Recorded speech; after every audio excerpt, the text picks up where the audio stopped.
Hi, I'm Rafi and welcome to today's edition of Digital World. Today it's brought to you from the backdrop of one of the most beautiful icons, Sydney Opera House.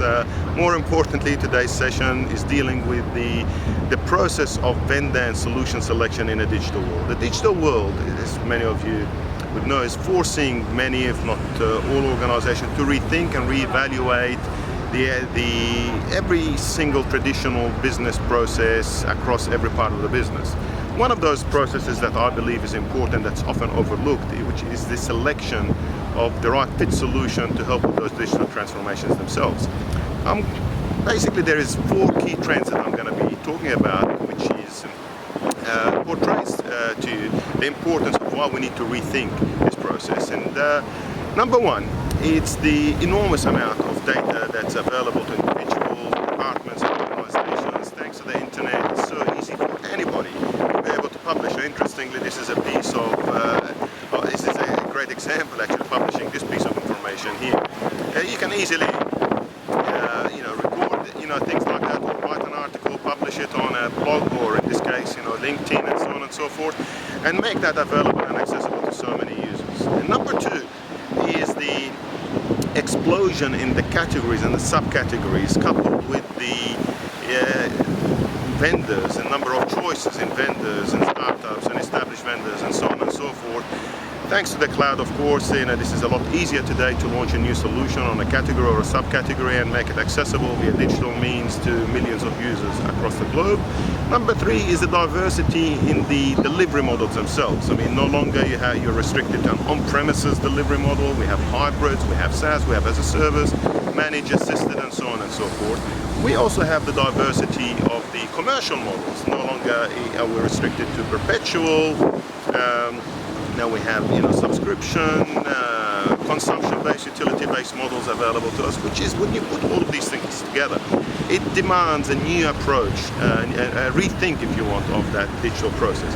I'm going to look at some of the sources of that data that's available to us and how to navigate some of these things. If you think, to help us do that, I'm just going to look at an analogy on the side, which is navigating the news and cycle media. Of course, in the news media, there is established news agencies, think of the Times, Washington Post, and the Sydney Morning Herald, and the Australian, and the Daily Telegraphs, and the Guardian, and the Mirrors, and so on and so forth, Huffington Post. Of course, these are established the news agencies. Most people sort of look at them, they think they've got a process to it. Likewise, in the digital world, we have the established analyst firms, things like Gartner and Forrester and IDC and Ovum and EMA and 451 Research and Aberdeen, to name a few of those. And the good thing about those, like the news and media, at least there's some level of a process that's available to you. Of course, the quality of the research is highly dependent on the quality of the analysts and the peer review, as well as some potentially the biases those vendors, those research firms can bring to them, just like in the news and the media agencies. In addition to that, we have in the media world the freelance journalists, where they can go and write articles. In the past, they'd have to go and sell them to one of those established ones. In the digital world, they can publish them very easily online, make them accessible, available, searchable to millions of users. Likewise, in the digital world and the vendor and the business world, we have boutique analyst firms. In my world, there is at least two examples. There's many others, but Research in Action, run by Dr. Thomas Mendel. Interestingly, he used to be an ex research analyst at Forrester. We have analysts like Jason Bloomberg from Intellect, who specializes in digital transformation, providing their commentaries, their views, and analysis in order to help organizations just like yourselves make better informed decisions. But in the digital world, there's so much more information available and accessible. Things like online forums, Quora is an example, LinkedIn groups. People can go and put any questions that they can think of available, and you find experts answering those anonymously and available. So it's a great source of information if you can digest it and then spend time to look into it. There's also user review sites, things like IT Central Station and G2 Crowd, where it's meant to have anonymous user reviews about the pros and cons of using a certain solution. Again, another source of rich source of content that's available. And there's dedicated sites as well in my world of application digital performance. There's APM Digest, for instance, a huge amount of data available on that site, from analyst information to case study information to use cases to analysis on the various approaches and solutions available to you. When you put all of that together, it's a huge amount of data that you need to digest.